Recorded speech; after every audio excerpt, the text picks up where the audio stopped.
সম্মানিত বাঁশখালীবাসী, আসসালামু আলাইকুম।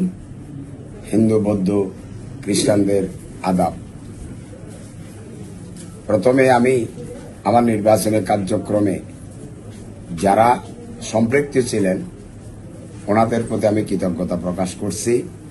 আপনাদেরকে কোনো প্রকার নির্বাচনী খরচপাতি দিতে না পারার পরেও আপনারা আমার নির্বাচনী মাঠ সরগম রেখেছিলেন এবং আগামীকাল নির্বাচনের দিন কেন্দ্র খরচ নামের তেমন কিছু আমি আপনাদেরকে উপহার দিতে পারি নাই।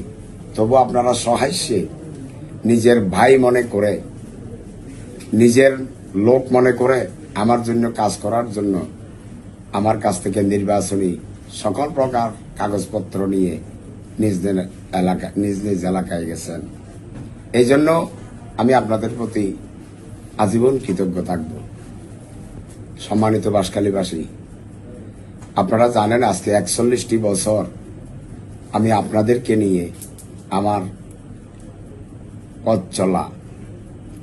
এর মধ্যে আমি 3 বার গণ্যমান্য ইউনিয়ন পরিষদের চেয়ারম্যান নির্বাচিত হয়েছি জনগণের প্রত্যক্ষ ভোটে এবং এইবারে জাতীয় সংসদে প্রার্থী হয়েছি। আমার প্রতীক ফুটবল। আমি বাঁশখালীকে একটি মডেল বাঁশখালী বানাতে চাই। আমি পশ্চিমে বঙ্গোপসাগর, পূর্বে পাহাড়ের সংমিশ্রণে একটি অনিন্দ্য বাঁশখালী গড়ে তুলতে চাই। আমি বাংলাদেশের জাতীয় সংসদে বাঁশখালীকে যৌক্তিকভাবে উপস্থাপন করতে চাই। প্রিয় বাঁশখালীবাসী, আমি বাঁশখালীকে সুউচ্চ সম্মানের আসনে আমি নিয়ে যেতে চাই। আশা করি আপনারা আমাকে সহযোগিতা করবেন। প্রিয় বাঁশখালী, আমার রাজনীতি এবং আমার 41 বছরের করা দল আমাকে কিক মেরেছে, ছুঁড়ে ফেলেছে। আমি আপনাদের কাছে ন্যায় বিচার চাই।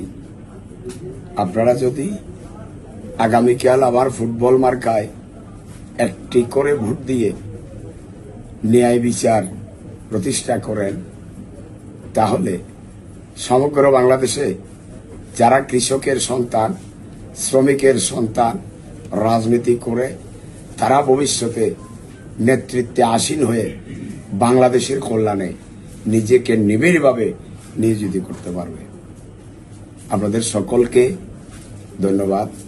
আসসালামু আলাইকুম, আদাব।